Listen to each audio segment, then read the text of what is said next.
Please join me in welcoming our next speaker, Mr. Mike Dodd. Mr. Dodd serves as the Advisory Board Chairman of Dialtis, a strategic advisory consulting and private investing company. He has assisted dozens of clients win and perform on government contracts with total contract values exceeding $1.2 billion with a B dollars. Mr. Dodd also serves as the principal at the National Security Innovation Capital, which is a DoD initiative that accelerates the development of dual-use technologies critical to our national security and economic competitiveness. At NSIC, he develops technology and market insight into communications, power, sensors in space, microelectronics, hypersonics, among others. He develops NSIC's market map and investment strategy and acts as the program manager for funding projects in which NSIC negotiates development contracts, grants, loans, or loan guarantees with selected technology startup companies. Please welcome Mr. McDodd.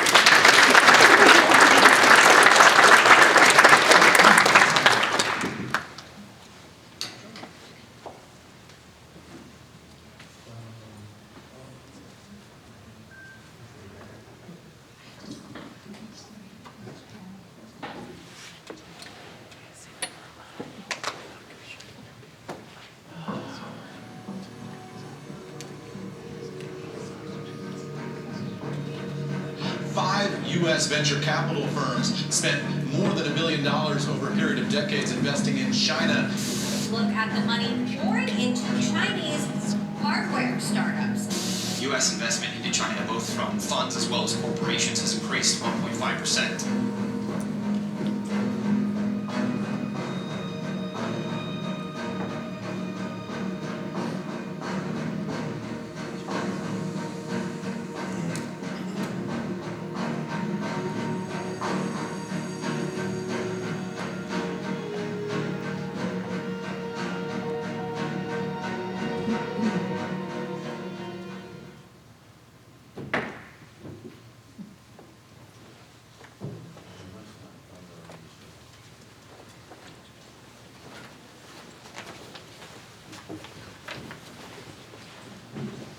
Welcome everybody, and Chris, I'd probably bolt on to the back end of your discussion well with some of the lead-in and discussion on China. So we got Mike Dodd with the National Security Innovation Capital. We are a component of DIU, the Defense Innovation Unit. Just a quick show of hands, familiarity, or anybody working with DIU? Handful. All right, good. So let me start, throw a little paint on canvas regarding DIU. Used to be in the OUSD R&E office, and if you go in the last year, it now direct reports with solid lines to SecDef. Also in the most recent NDAA, you had a 10x in budget for DIU. Of course, I get into the DIU mission, and then the subordinate units, both NSIC and NSIN, the National Security Innovation Network, and how we interface and support the Unified Combat Command and the COCOMs. So, you know, our DIU focus more broadly, and this is all public facing, is going through kind of a 3.0 reorg. So as they ramp up in people and budget and the direct support of the Unified Combat Commands, our single number one KPI is transition. And what have we actually transitioned to the warfighter? So everything that we do has a lens on if there is not a Unified Combat Command who is interested to be a transition partner or off-taker of the technologies that we fund, those things don't get into our pipeline to begin with. However, we're starting at the front end with the OUSD R&E 14 topics of interest and any of the technologies that we're looking to. So we very holistically go to things like this where we're trying to find technologies where they are. So I do just under like 200,000 air miles a year in going to many events because you've got to be where the technologists are, right? You've got to go to the South by Southwest events like this where you're trying legitimately to find these early stage technologists who can be disruptive and do it with many faster and cheaper. And again, lots of great points by Chris on these big legacy systems. Everyone's tracking, Houthi firing rockets at us. We're shooting down multi-million-dollar responses. It's not sustainable. So you see some of the programs that I'm going to talk about in how we're addressing both the topics of interest and the problem statements that we're addressing for the department. NSIC, again, kind of sibling to NSIN. NSIN is, if you're in academia or an early stage technologist, NSIN is a great portal or pathway in for you into working with both the department and DIU. They're connected to over 70 Tier 1 universities. All of our IU, Purdue, and Notre Dame are all participants in NSIN programming, and they have their own funding pipeline as well. So a great portal in to programming with the department, funding with the department, getting accelerated and passed up into both NSIC and DIU core or DIU HQ. So if you're looking for, your earlier stage funding, so a couple $100,000, N6 thesis is really to get you across the valley of death and hit you onto a program of record or a limited production contract kind of out the other side. Our primary focus today, while we support all 14 TOIs, is dual use hardware. CapEx regarding some of the hardware TOIs obviously more significant than on the software side. We do entertain software projects and energy projects. However, our principal focus today, and that thesis changes as the needs of the department change, is dual use hardware. We're looking to de-risk some of these technologies as well, so we'll come into multiple tranches on investments. Our typical check size, $300K to $5 million, and we always have the opportunity to attract other investors or put in additional rounds as we go while working with companies. So as we talk about core DIU and supporting new to the DIU's kind of thesis, where we have what we're calling embeds, where we're putting people co-located with the unified combatant commands. And we get this question all like, well, why not at the PEO level?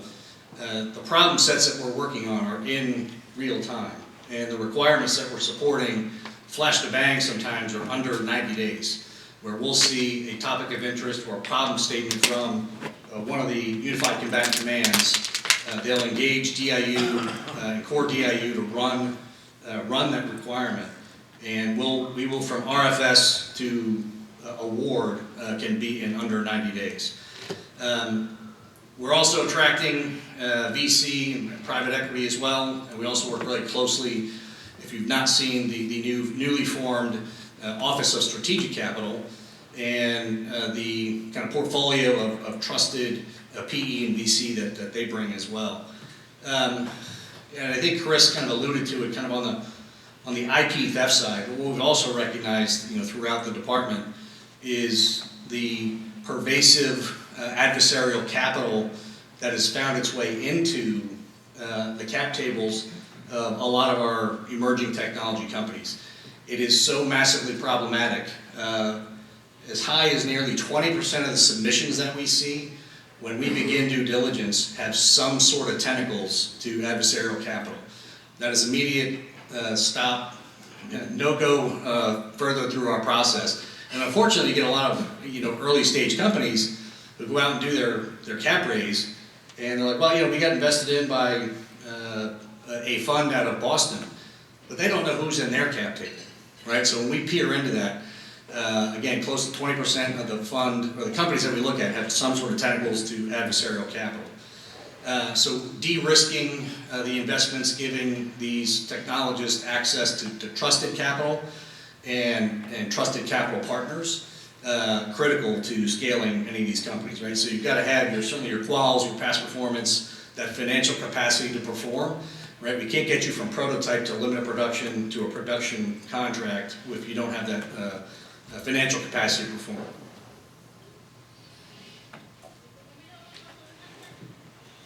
So more broadly up in DIU, as you'll see, they got both software and hardware. NSIC principal focus on dual-use hardware. That's with an asterisk. We have funded some military-only companies, but as a non-dilutive investor in the companies, we certainly like to see they've got some commercial use and opportunity for success as well. In trying to accelerate the development of these key dual-use technologies, and again, our thesis is get you across that valley of death and hitch you onto a program of record or mission partner out the other side. Process, both DIU and NSIC, I'm going to get into that. But on the DIU side, and Ensign and NSIC, everything is public facing, everything is on our website. So I hate to always oversimplify a lot of questions I get. Most everything, 99+% of any questions we're going to get, maybe even here today, are on our website. Process, timelines, funding thresholds, everything is on there. We're doing these as single award OTs through the Commercial Solutions opening process. So they'll post every opportunity. That is a funded live opportunity that the DIU and NSIC don't do kind of RFI-esque type requirements or acquisitions. So everything you see on there is actually funded and something that we're looking to procure.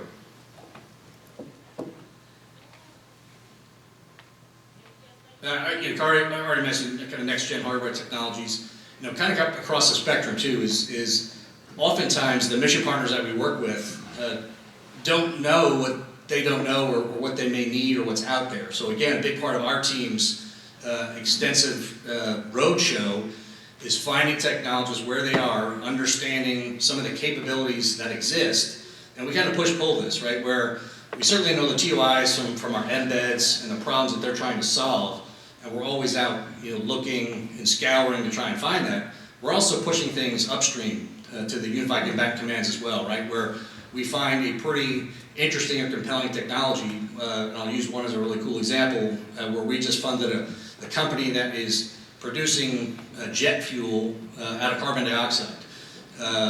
Pretty wild stuff, and they're able to do this in austere environments, right? So we found that company. They had already raised $5 million, needed a prototype so that they could deliver product, for the department. So going out and finding the companies, sending those capabilities upstream to our embeds at the COCOMs, and giving those things an opportunity to succeed and truly get vetted. So we come down from 14 OUSD R&E TOIs, so our autonomy, robotics, computing, comms, sensor, space, energy. We have our catch-all, which is our emerging technologies portfolio that's new in DIU. So that also covers all things, microelectronics and hypersonics, quantum, and any other TOI that we come across that may be interesting to the COCOMs. This is our most recent kind of funding profile. And again, I go back budgetarily, we've just received this 10x in funding. So DIU, core DIU, north of $1 billion. Our first 3 years was 18 million kind of a year. You see kind of the spread of the investments that we've done. A couple of the companies of our most recent investments, whether anybody recognizes any of those or not, but again, topically, you'll see that kind of spread across the TOIs, for the department. Leighton's actually has an Indiana footprint, if anybody's been down to Speedway.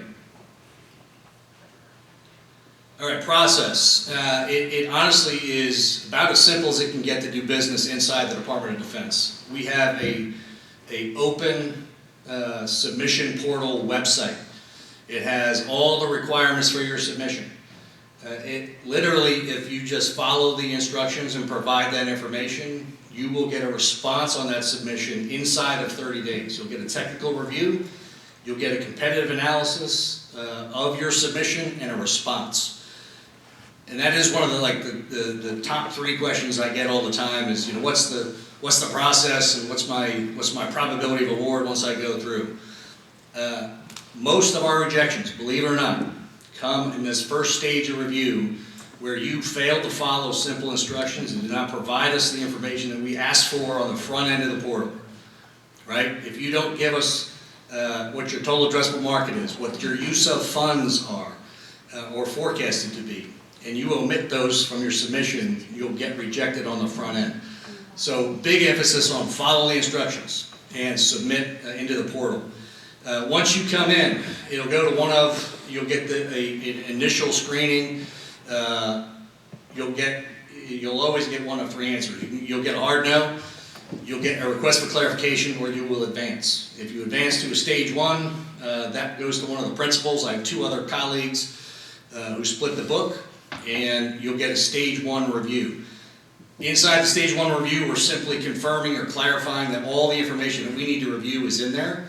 We'll get a technical assessment through one of our technical partners at NSIC Crane. Does a lot of that for us, and Matt Berkeley used to connect us with some good TPOCs over in Crane. Thank you, Matt.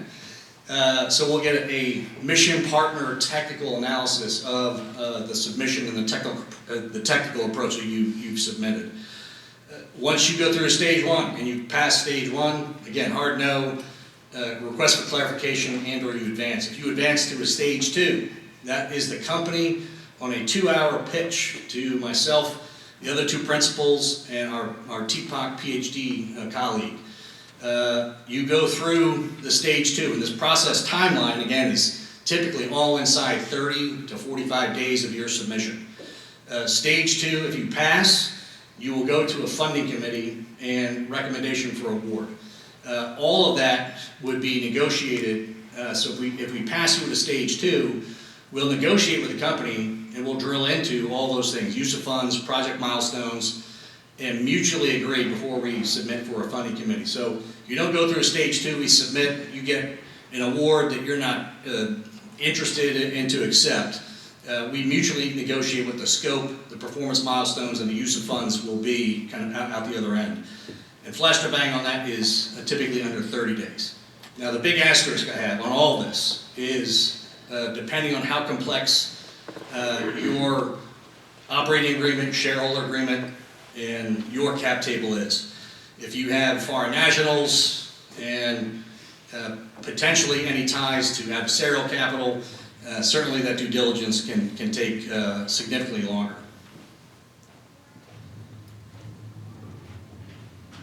Just a small org chart footprint. All the bios are here for sharing slides. You can see my colleagues' bios.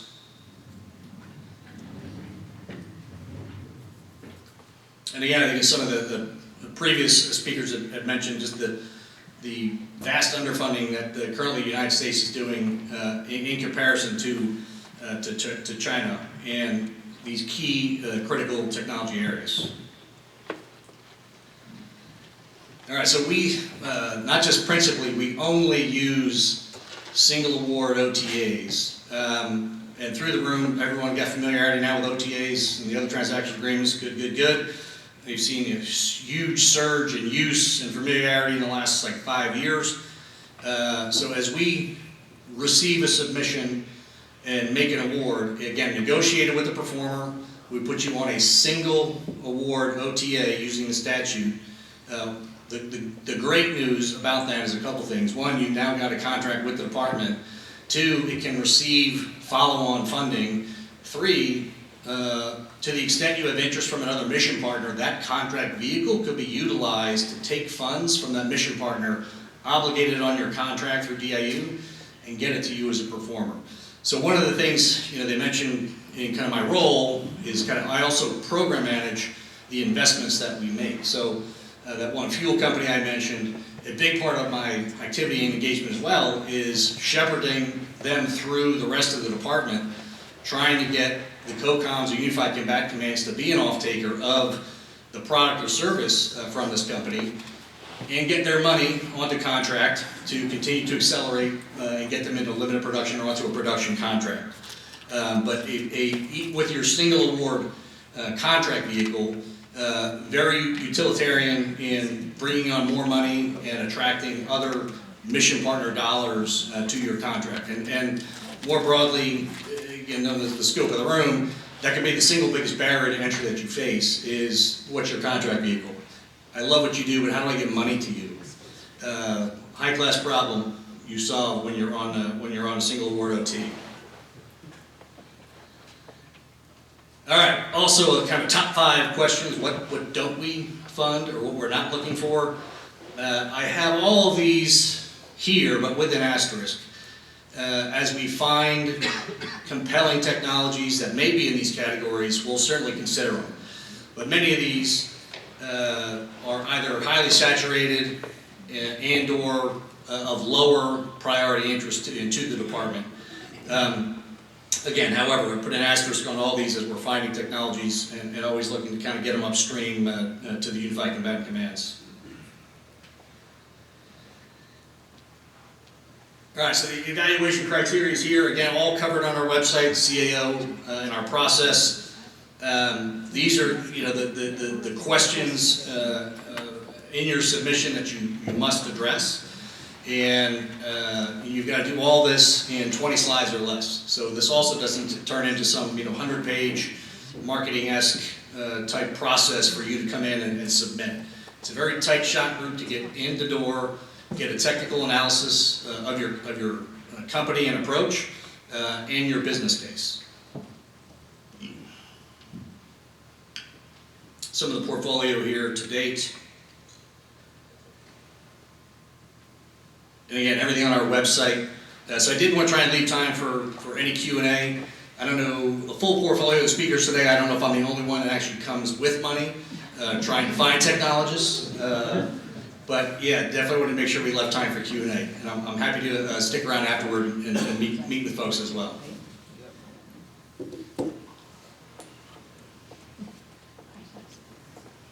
I can also just speak loudly too.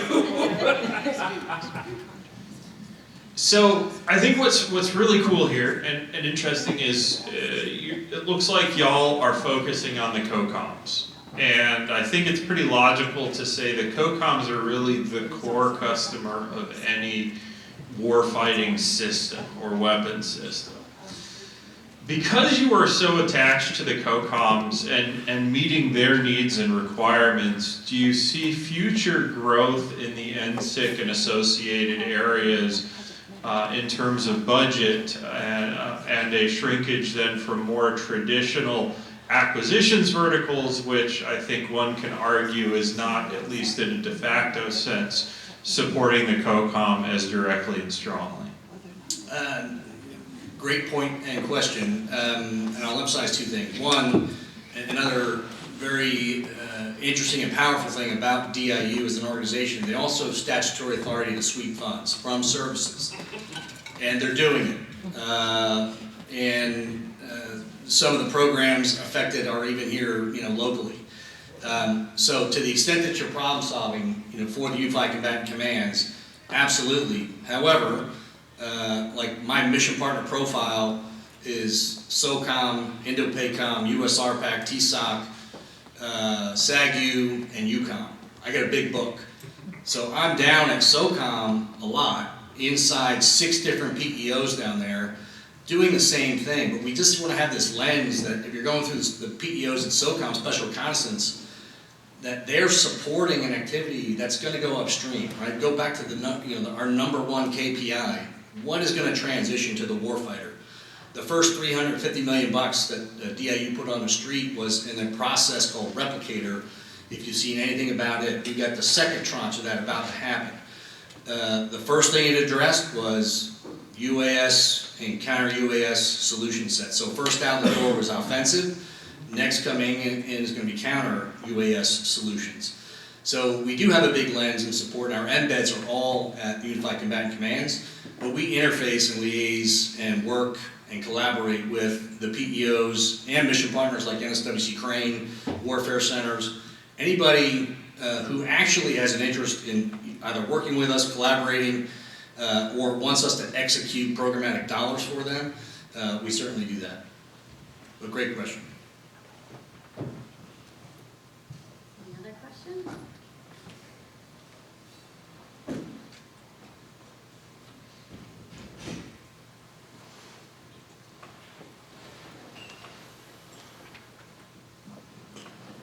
Hey, Mike.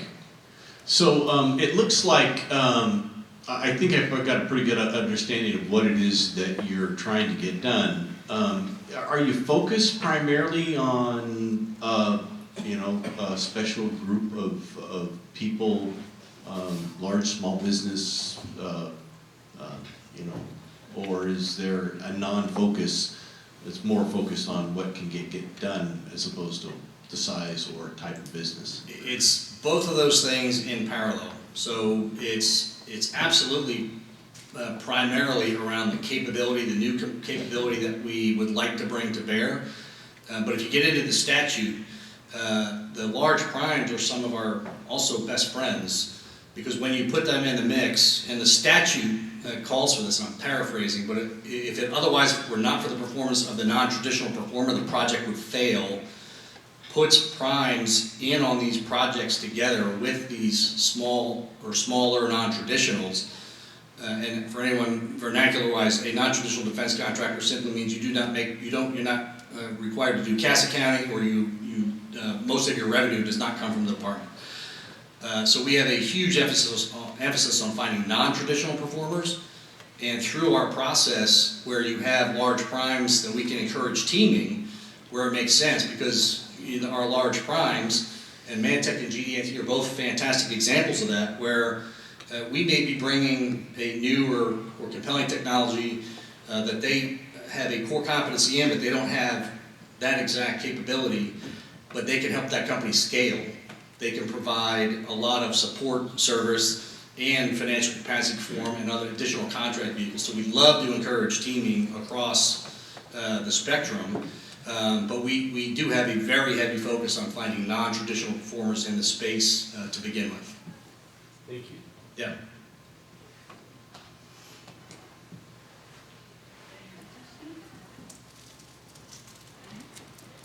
So I'm going to plug Mike real quick. So if you don't already, please follow him on LinkedIn. He has some fantastic articles daily, I feel like. So My two guys who do most of my content are here, Keegan and Carson in the back. Yeah. Thanks, guys. Yes. Thank you so much. No, thank you.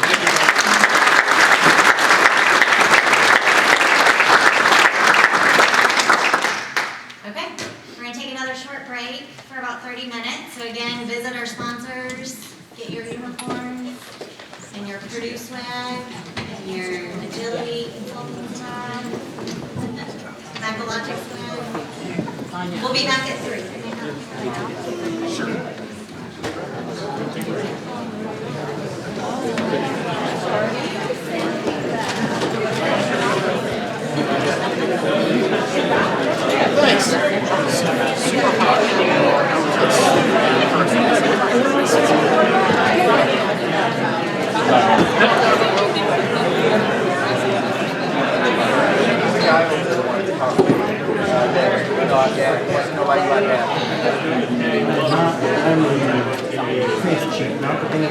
He was not somebody who wanted to know about you. I've had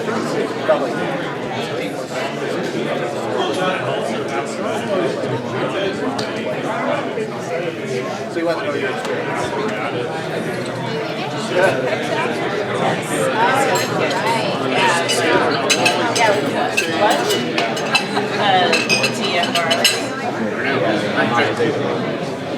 The other one is relevant to my interest. Driving now.